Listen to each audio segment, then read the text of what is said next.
Hi hello friends, welcome back to B J kitchen heaven. ಎಲ್ಲರೂ ಹೇಗಿದ್ದೀರಾ? ಎಲ್ಲರೂ ಚೆನ್ನಾಗಿದ್ದೀರಾ ಅಂತ ಅಂದ್ಕೊಂಡಿದ್ದೀನಿ.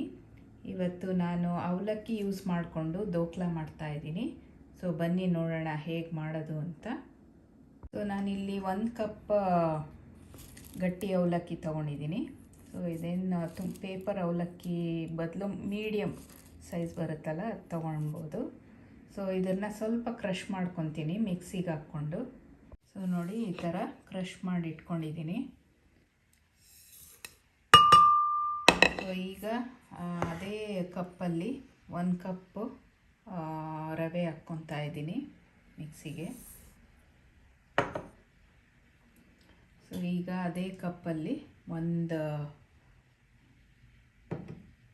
ಈಗ ಅದೇ ಅಳತೆ ಕಪ್ಪಲ್ಲಿ 1 ಕಪ್ ಗಟ್ಟಿ ಮೊಸರು ಹಾಕ್ಕೊತಾ ಇದ್ದೀನಿ.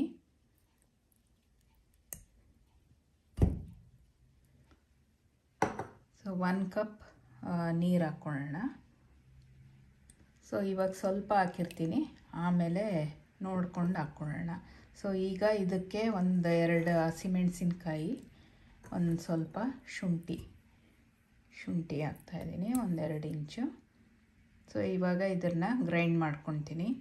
ಈಗ ಇದಕ್ಕೆ ಒಂದು ಸ್ವಲ್ಪ ಉಪ್ಪು ರುಚಿಗೆ ತಕ್ಕಷ್ಟು, ಒಂದು ಅರ್ಧ ಟೀ ಸ್ಪೂನ್ ಹಾಕಿರ್ತೀನಿ, ನೋಡ್ಕೊಂಡು ಆಮೇಲೆ ಹಾಕ್ಕೊಬೋದು. ಸೊ ಈಗ ಇದನ್ನು ಗ್ರೈಂಡ್ ಮಾಡ್ಕೊಳ್ಳೋಣ. ಸೊ ನೋಡಿ, ಈ ಥರ ಗ್ರೈಂಡ್ ಮಾಡ್ಕೊಂಡಿದ್ದೀನಿ. ಸೊ ಇದನ್ನು ಒಂದು ಪಾತ್ರೆಗೆ ಹಾಕ್ಕೊಳ್ಳೋಣ. ಸೊ ಕನ್ಸಿಸ್ಟೆನ್ಸಿ ನೋಡಿ ಎಷ್ಟು ಗಟ್ಟಿ ಇದೆ. ಸೊ ಇದಕ್ಕೆ ಸ್ವಲ್ಪ ನೀರು ಹಾಕ್ಕೊಳ್ಳೋಣ. ಸೊ ಈಗ ಇದಕ್ಕೆ ಸ್ವಲ್ಪ ನೀರು ಹಾಕ್ತಾಯಿದ್ದೀನಿ. ಸೊ ಕನ್ಸಿಸ್ಟೆನ್ಸಿ ಸ್ವಲ್ಪ ತೆಳ್ಳಗಿರಬೇಕು. ಚೆನ್ನಾಗಿ ಮಿಕ್ಸ್ ಮಾಡೋಣ. ಸೊ ನೋಡಿ, ಈ ಕನ್ಸಿಸ್ಟೆನ್ಸಿ ಇರಬೇಕು. ಸೊ ಈಗ ಸ್ವಲ್ಪ ಉಪ್ಪು ಚೆಕ್ ಮಾಡೋಣ. ಸೊ ಕಮ್ಮಿ ಅನ್ನಿಸ್ತು, ನಾನಿನ್ನು ಸ್ವಲ್ಪ ಉಪ್ಪು ಆ್ಯಡ್ ಮಾಡ್ತಾಯಿದ್ದೀನಿ. ಆಮೇಲೆ ಒಂದು ಅರ್ಧ ಟೀ ಸ್ಪೂನ್ ಬೇಕಿಂಗ್ ಸೋಡಾ ಹಾಕೋಣ. ಸೊ ಇನ್ನೇನು ಮಾಡೋಕ್ಕೆ ರೆಡಿ ಇರೋವಾಗ ಹಾಕಬೇಕು ಬೇಕಿಂಗ್ ಸೋಡಾ, ಮುಂಚೆನೇ ಹಾಕಿಡಬಾರ್ದು. ಇದಕ್ಕೊಂದು ಸ್ವಲ್ಪ ನೀರು ಹಾಕ್ತಾಯಿದ್ದೀನಿ, 1-2 ಟೀ ಸ್ಪೂನ್ ಅಷ್ಟು. ಸೊ ಈಗ ಇದನ್ನು ಲೈಟಾಗಿ ಕಲಿಸ್ಕೊಳ್ಳೋಣ. ನಾನು ಈ ಥರ ಕಂಟೈನರ್ಗೆ ಸ್ವಲ್ಪ ಎಣ್ಣೆ ಹಚ್ಚಿಟ್ಟಿದ್ದೀನಿ. ಸೊ ಇದನ್ನು ಈಗ ಬ್ಯಾಟರ್ನ ಹಾಕೋಣ. ನೋಡಿ, ಈ ಥರ ನಾನು ಪಾತ್ರೆಗೆ ಹಾಕಿಟ್ಟಿದ್ದೀನಿ. ಸೊ ಇದನ್ನು ಈಗ ಸ್ವಲ್ಪ ಟ್ಯಾಪ್ ಮಾಡೋಣ. ಸೊ ಅದರಲ್ಲಿ ಏನಾದರೂ ಏರ್ ಬಬಲ್ಸ್ ಇದ್ದರೆ ಅದು ಸರಿಗೆ ಲೆವೆಲ್ ಆಗುತ್ತೆ. ಈಗ ಒಂದು ಪಾತ್ರೆಯಲ್ಲಿ ನೀರು ಹಾಕಿ ಸ್ಟವ್ ಮೇಲೆ ಕಾಯಕ್ಕಿಟ್ಟಿದ್ದೆ. ಸೊ ಈಗ ಅದರಲ್ಲಿ ಇಡೋಣ. ಸೊ ಇದನ್ನು ಮುಚ್ಚಿ ಒಂದು 10-12 ನಿಮಿಷ ಇದನ್ನು ಬೇಯಕ್ಕೆ ಬಿಡೋಣ. ಈಗ ಒಂದು 10-12 ನಿಮಿಷ ಆಗಿದೆ. ಸೊ ಈಗ ತೆಗಿಯೋಣ. ಸೊ ಈಗ ಒಂದು 10-12 ನಿಮಿಷ ಆಗಿದೆ. ಸೊ ಸ್ಟವ್ ಆಫ್ ಮಾಡೋಣ. ಸೊ ಸ್ಟವ್ ಆಫ್ ಮಾಡಿದ್ದೀನಿ. ಸೊ ಹೀಗೆ ಇದನ್ನು ಒಂದೆರಡು ನಿಮಿಷ ಹಾಗೆ ಬಿಟ್ಟು ಆಮೇಲೆ ಅದನ್ನು ಆಚೆ ಕಡೆ ತೆಗಿಯೋಣ. ಸೊ ಈಗ ಇದನ್ನು ಆಚೆ ತೆಗೆದಿಡೋಣ. ಈಗ ಇದ್ರ ಮೇಲೆ ಒಂದು ಸ್ವಲ್ಪ ಚಿಲ್ಲಿ ಪೌಡರ್ ಹಾಕ್ತಾಯಿದ್ದೀನಿ. ಸ್ಪ್ರಿಂಕಲ್ ಮಾಡ್ಬೋದು ಚಿಲ್ಲಿ ಪೌಡರ್ನ. ಸೊ ಪೆಪ್ಪರ್ ಪೌಡರ್ ಕೂಡ ಹಾಕ್ಬೋದು. ಸೊ ಇದನ್ನು ಕಂಪ್ಲೀಟ್ ಕೂಲ್ ಆಗಕ್ಕೆ ಬಿಡೋಣ. ಈಗ ಇದಕ್ಕೊಂದು ಒಗ್ಗರಣೆ ಹಾಕೋಣ, ತಡ್ಕ.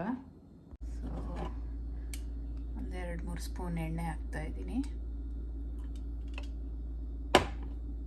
ಈಗ ಇದಕ್ಕೊಂದು ಅರ್ಧ ಸ್ಪೂನ್ ಸಾಸಿವೆ ಹಾಕಿದ್ದೀನಿ, ಒಂದು ಅರ್ಧ ಟೀ ಸ್ಪೂನ್ ಜೀರಿಗೆ ಹಾಕ್ತಾಯಿದ್ದೀನಿ, ಒಂದು ಸ್ವಲ್ಪ ಬಿಳಿ ಎಳ್ಳು, ಆಮೇಲೆ ಒಂದು ಸ್ವಲ್ಪ ಕಟ್ ಮಾಡಿರೋ ಚಿಲ್ಲೀಸ್, ಆಮೇಲೆ ಕರಿಬೇವಿನ ಸೊಪ್ಪು. ಸೊ ಈಗ ಇದನ್ನು ಇದಕ್ಕೆ ಹಾಕೋಣ. ಸೊ ಇದ್ರ ಮೇಲೆ ಸ್ಪ್ರೆಡ್ ಮಾಡೋಣ.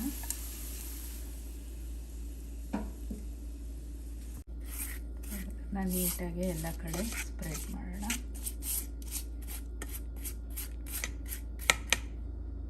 ಸೊ ಇದು ಕಂಪ್ಲೀಟ್ ಕೂಲಾಗಿ ಹಾಕ್ಬಿಡೋಣ. ಆಮೇಲೆ ಇದನ್ನು ಪೀಸಾಗಿ ಕಟ್ ಮಾಡಿ ಪೀಸಸ್ ಆಗಿ ಇದನ್ನು ಸರ್ವ್ ಮಾಡೋಕ್ಕೆ ರೆಡಿ ಇರುತ್ತೆ. ಸೊ ಈಗ ಇದಕ್ಕೊಂದು ಸ್ವಲ್ಪ ಕೊತ್ತಂಬರಿ ಹಾಕೋಣ.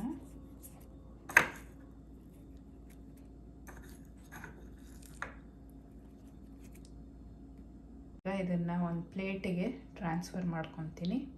ಸೊ ಈಗ ಪೀಸಸ್ ಆಗಿ ಕಟ್ ಮಾಡೋಣ. ಸೊ ಕಂಪ್ಲೀಟ್ ಕೂಲಾಗಿದೆ. ನೋಡಿ ಈ ಥರ ಪೀಸಸ್ ಆಗಿ ಕಟ್ ಮಾಡಿದ್ದೀನಿ. ಈಗ ಇದನ್ನು ಸರ್ವ್ ಮಾಡೋಣ ಬನ್ನಿ.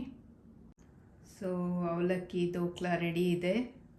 ಸೊ ನೋಡಿದ್ರಲ್ಲ ಎಷ್ಟು ಸೂಪರಾಗಿ ಕಾಣಿಸ್ತಾ ಇದೆ. ಸೊ ನೀವು ಒಮ್ಮೆ ಟ್ರೈ ಮಾಡಿ, ಆಮೇಲೆ ಕಮೆಂಟ್ಸಲ್ಲಿ ಹೇಗೆ ಬಂತು ಅಂತ ತಿಳಿಸಿ. ಸೊ ಇದನ್ನು ಪುದೀನ ಚಟ್ನಿ ಜೊತೆಗೆ ತಿಂದರೆ ಸೂಪರಾಗಿರುತ್ತೆ.